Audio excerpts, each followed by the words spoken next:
absolutely agree. I absolutely agree. And I think that we have to speak, to talk about it, and also to recognize that we have some privilege, because we can't just say, no, that's not true. We have some privilege we shouldn't have, or even better, everyone should have those privilege. Everyone Uh, should have those privileges. so yeah, I've been watching a video by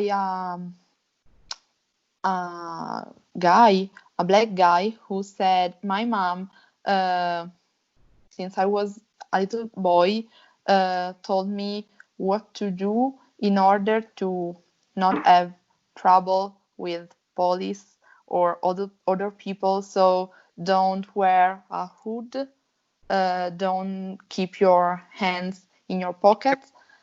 And I thought I've never had to think about it. And this is privilege. This is privilege. The way that when I go out, I don't have to think that I can't wear my hood if it's raining. It's privilege, because there are some people that can just decide to do that or not.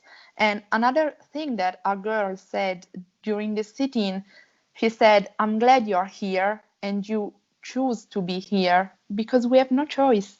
We don't have a choice. We have to fight. We always had to fight Hmm. to get our rights recognized. So even the way, even the fact that we can actually decide to protest or not, to think about it or not, to be part of this change or not, is a privilege that It is. so many people don't have. It it is a privilege, and I will say this as well. It is also important when you are becoming part of a solution that you still have to have a sense of how you're going to, you have to still have a sense of autonomy within your own heart and spirit. And that is the privilege of a human being. There are people of color who do not go and protest, and either because they feel that their life may be in danger, or for whatever reason they don't want to be in a crowd, or or maybe they've given up. Who knows what it is? You still have to follow your conscience by being aware that you may have the privilege of being able to follow your conscience. But ultimately, one of the things that I feel very deeply is I'm not going to get angry with somebody who chooses not to. That is not, to me, I would encourage, I would say why, I would ask, but I'd rather the people around me want to be there and have it in their hearts. And you never know what's going to change somebody's mind. And sometimes a kindness and acceptance, and let them go their way. Because one of the things that I feel strongly about is that sometimes these we're very emotional issues can be used to divide us as well. And Even I'm more than and other I'm issues. I Yeah. am unwilling to participate in that.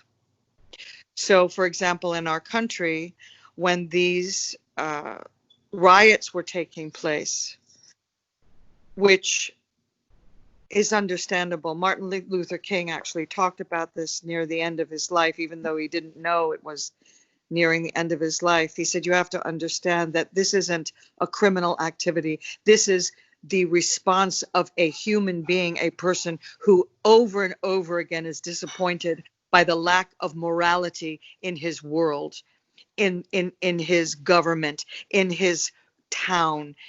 Yeah. This is a frustration. You cannot, something has to give. And, he lived by the creed of nonviolence his whole life. He said, this is just what happens. But it isn't the definition of that. It is the definition of of not being felt, not being heard, and not being seen. Yeah, I think that condemning the riots is not enough. You have to condemn what brought to the It on. riots. Yeah, Exactly. first. And there were people who were infiltrating the towns where this occurred and monopolizing and controlling what would become the narrative by their actions. So it is complicated. And I truly do feel that it is important to look into your own heart and know where it is appropriate for you to be for yourself. Because not balancing action with your emotion, with your self-knowledge, can create accidents, can create an environment of rage and unbridled violence.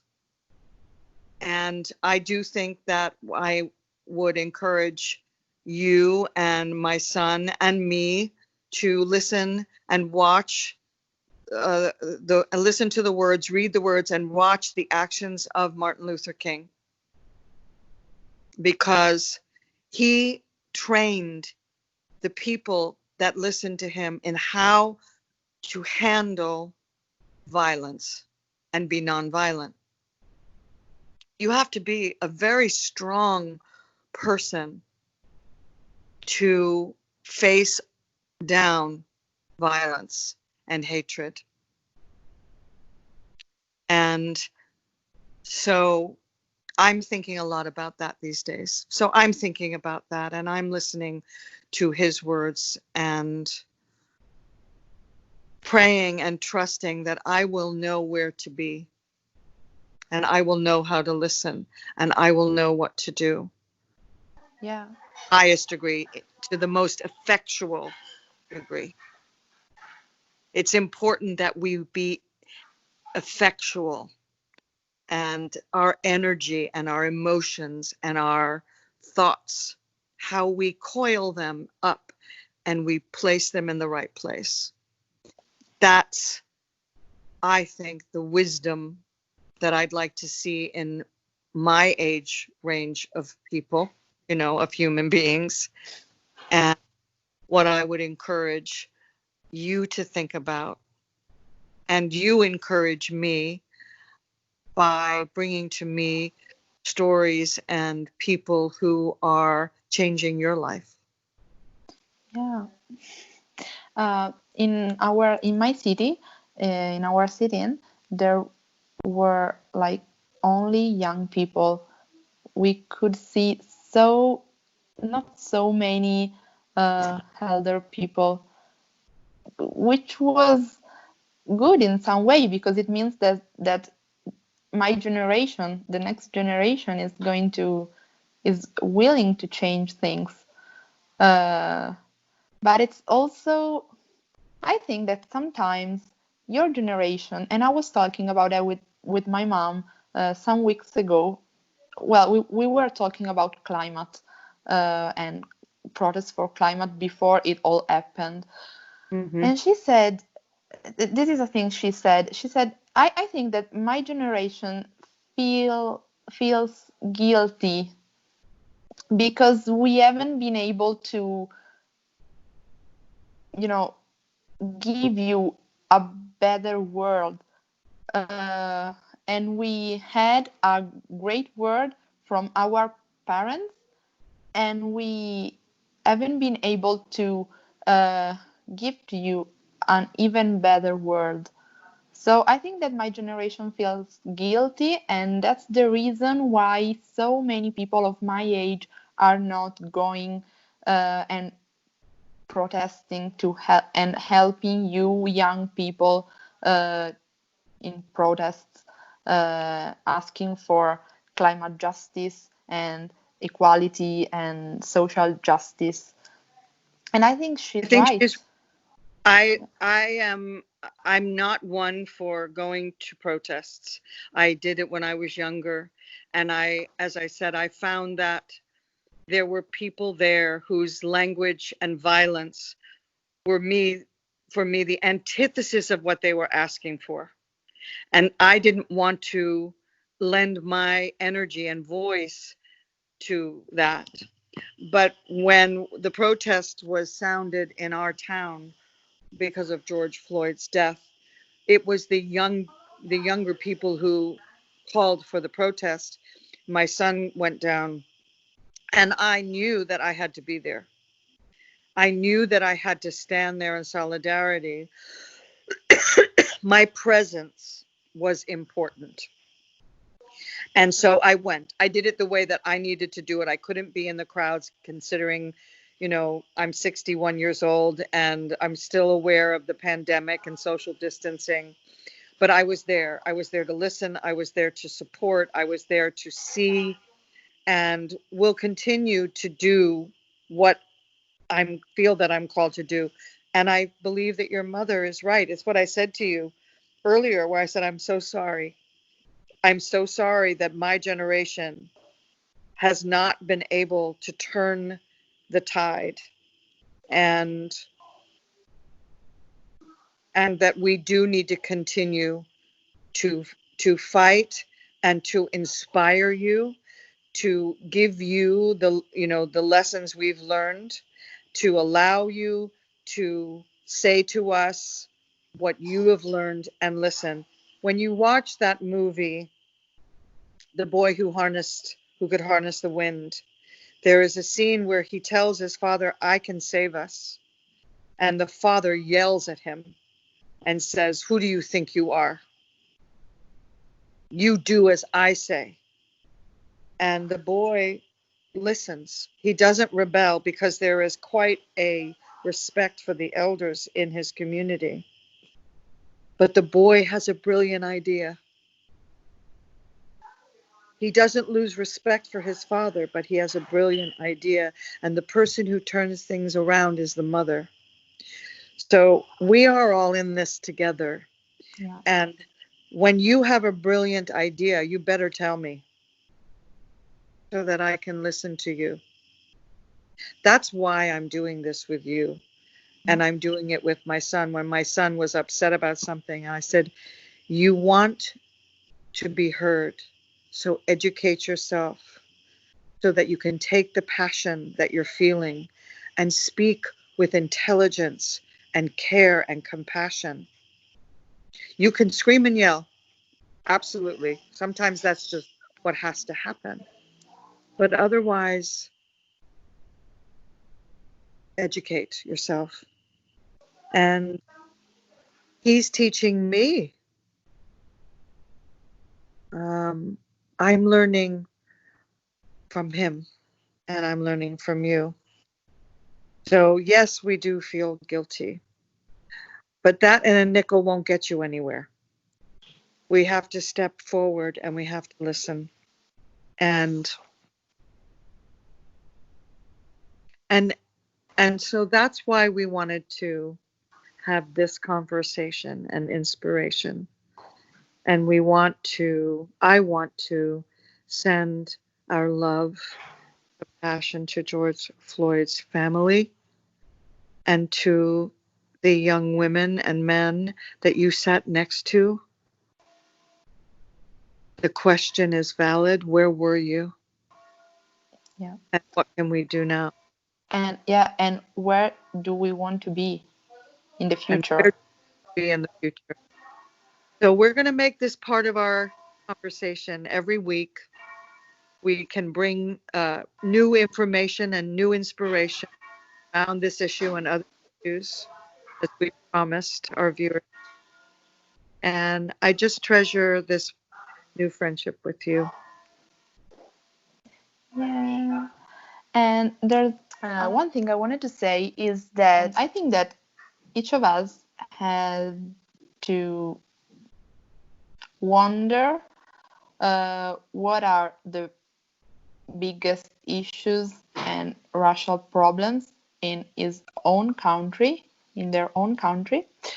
And I think that here in Italy, I know so many people don't want to hear it and won't agree with it because, I think it's easy to judge other countries, behavior and say it was wrong, and it's easy to take a knee for a thing that has happened so far away from here.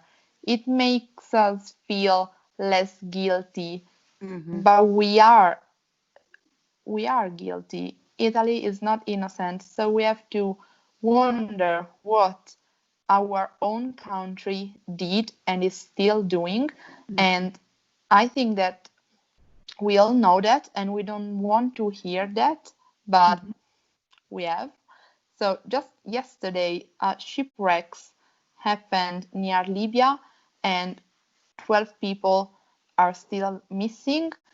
So after a day at sea, it probably means that they are dead and they are lying on the bed of Mediterranean Sea like so many other people.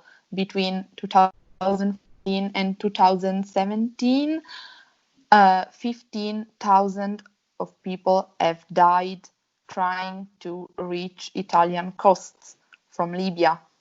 So their bodies are lying on the bed of Mediterranean Sea. Probably their family will never figure out what happened, if their sons or daughters are alive or not.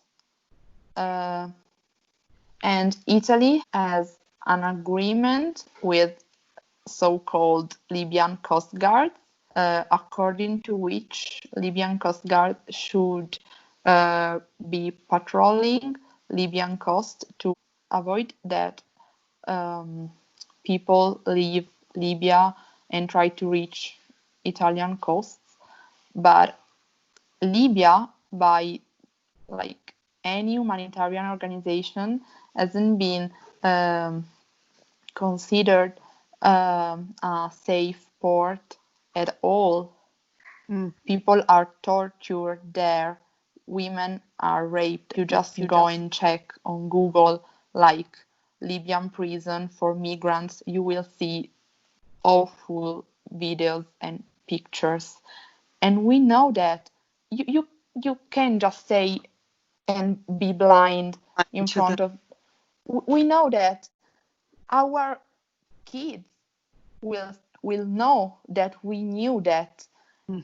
So I think that we should really start talking about it. It's a thing none of us want to talk about because it makes us feel guilty, as we are, and we have to recognize it and do something to change it, because you can't keep thinking that those people that are dying at sea are not people, or their lives are less important than ours.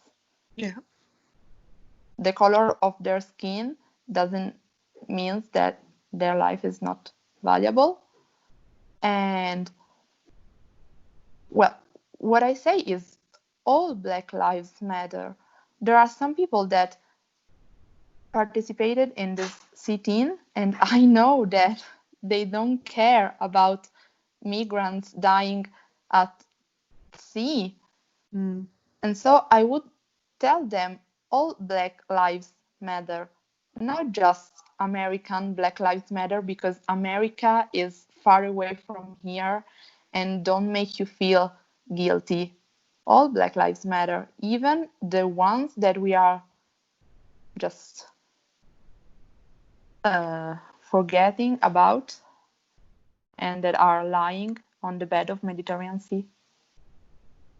That's very powerful. I'm glad that you shared that with me. And if there's any organizations that you know of in Italy that are fighting that fight, let's make sure that we have that in our This is another problem we will talk about. We have so many non-governative organizations called ONG, and if you just ask to the biggest part of Italian folks what do they think about ONG, they will tell you that they are criminals. Well, I will write anyway the name of those organizations that I think that are heroes, not criminals. Yeah, So it can't matter what people think.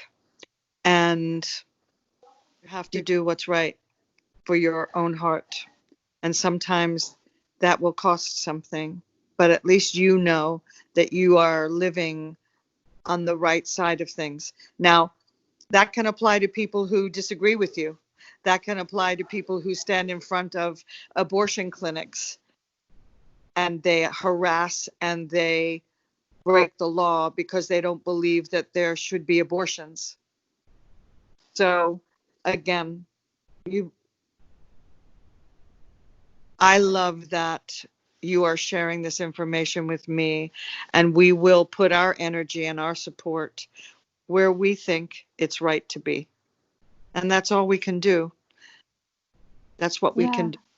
Yeah, but I'm so glad that you decide, every time I see an actress or an actor or anything decide to tell their opinion about such important and personal issues, even if they know what could happen, different kind of audience and Yes, people can stop following you and people can be yeah, on social media. And I haven't really been very political out loud in my career, and I won't. For me, this is very important, and I will talk about this because this requires that people on both sides of the aisle agree about the value of an American life. yeah, And that where we go one, we go all. We have to do this together. And it isn't up to the president of the United States. Yes, he or she has to be a beacon of hope. I'm sorry, but even when we have beacons of hope, things don't change. It is up to us. We have to be the change we seek. We have to do it. Nobody is coming to rescue us. I think if there's any lesson in so many situations, it is up to us to create the change and be the change we want to see. We have to take up the charge. We have to yup. Yeah, even because this is not even political. No, it's human. It's sustainability on this planet. Yeah. Everything is important and precious, and life renews itself. So life is going on and on. I'd like to be part of that renewable energy. Yeah. We are renewable energy, and we have to renew and sustain each other. So I have to use the loo. So I think we should wrap this up and just end with a note of love and appreciation for each other and being willing to have a conversation and let people hear it, whether they agree or not. We're willing to say from our hearts what we feel and what we see. Yeah. I agree completely. Well, that's nice. It's nice because we've had talks where we don't necessarily agree, and I think that's important too. And we'll talk more about that next time. Yeah. Okay. Mwah. Bye. Ciao.